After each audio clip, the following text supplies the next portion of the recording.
You know, every fisherman that I know usually comes along with a lure that becomes their favorite, that they've caught a lot of fish on.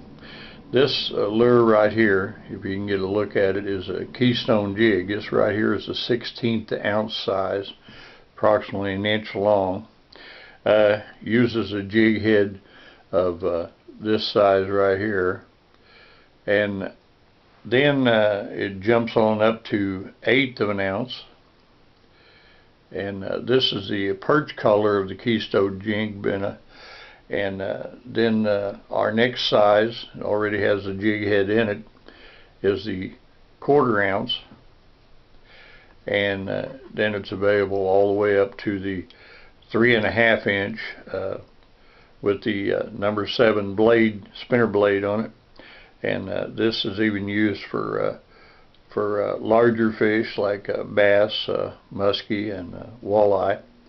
But this lure here has become my favorite. I've caught several crappie, several bluegill, yellow bass, largemouth bass, smallmouth bass, walleye. So I've caught a variety of fish on these lures, and I want to talk a little bit about this lure because it is, like I said, my favorite. What I want to show right off the bat here is how that I put the jig head into the fish body. Now these fish bodies are made of plastic, and they'll float, and I'll show you that here in a little while. What really makes your lure go down naturally is the jig itself. But what I do is I take this in my left hand, the lure. I have the jig head in my right hand with the hook pointed out, and I just simply start right here, start sliding the jig body down.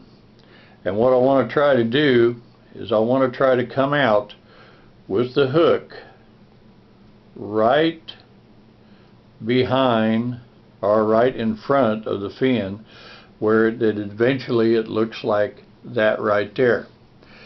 Now, what I was telling you earlier, it's very, very important that the hook be out the top. Now, I've seen a lot of people that use it out the bottom, but I think there's a big disadvantage to that, even though I've seen them catch fish that way. But this right here, and here's the reason why. Now, I'm going to turn this upside down, and we'll just pretend that this is the bottom for a little while, if you use your imagination. But anyway, we're bringing this through the water. My finger happens to be a log. Look what happens. It's caught. So there's no clear way for it to get through there. Now, if we have it on there properly and we're dragging it through the water, come up here and we hit this log, we just simply bump off of it. There's nothing going to stop it. So you get a lot less hang-ups with the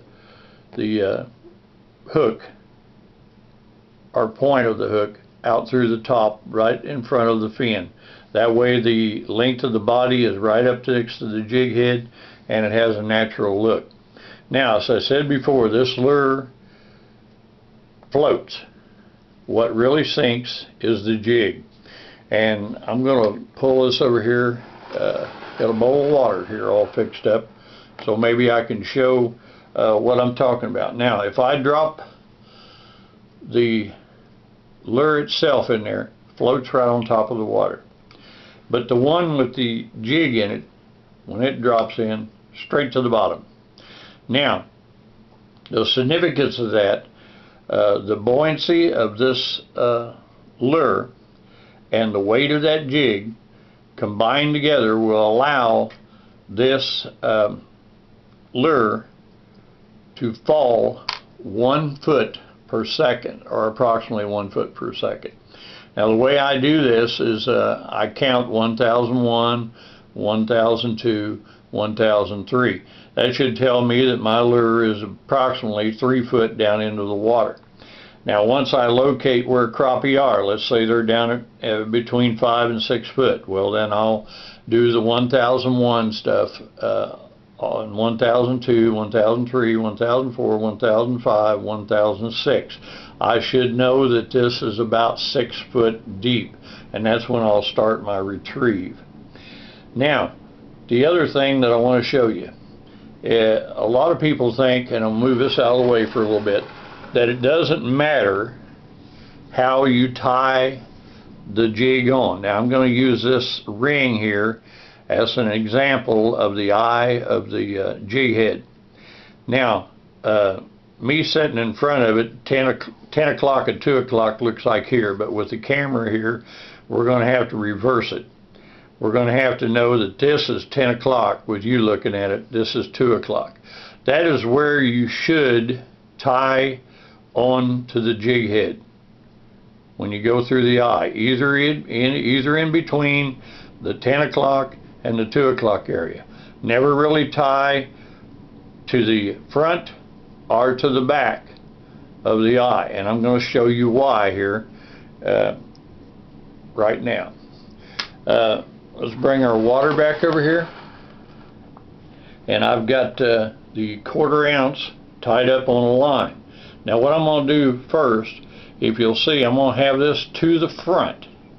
Now I've got it tied loose. In all aspects it should be tied a lot tighter than that, but I tied it loose so that I could be able to show you. Now we're going to put this down in the water, and let's watch what happens. I have the jig head up at the top of the water. Now look at the tail. The tail of the lure is all the way to the bottom of the bowl.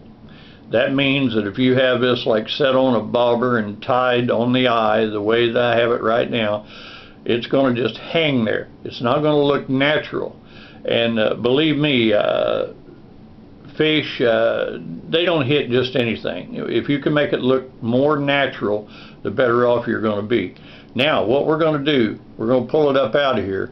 We're going to bring this back to where it belongs, in between the 10 and 2 o'clock area, and we're going to drop it back in the water now. Now see what happens. When I put the jig head at the top, it's floating naturally. You see that the tail's up in the water. It looks more like a natural fish. Alright, now, anytime you can make something look more natural, you're going to be able to get more hits.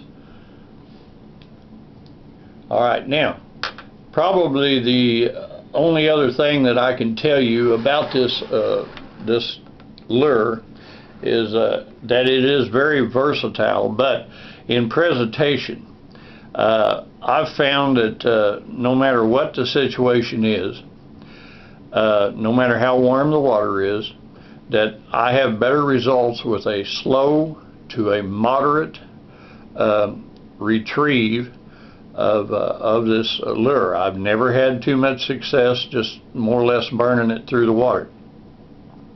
I know that this jig works in all kinds of water, in clear water, in murky water, when water is just been, you know, cold water, warm water, as I said, when high water, low water, any kind of condition is what I'm trying to say. I have had success using the Keystone Jig Minnow. Now this is available at some Walmarts in the fishing and sporting goods department, but the best way to get it is go online to Renowski Lures, and we'll have their address up on the screen for you. But anyway, try this lure out. I think you'll enjoy it. Like I said, it's caught many variety of fish, and I think you'll have success with it. So give it a try.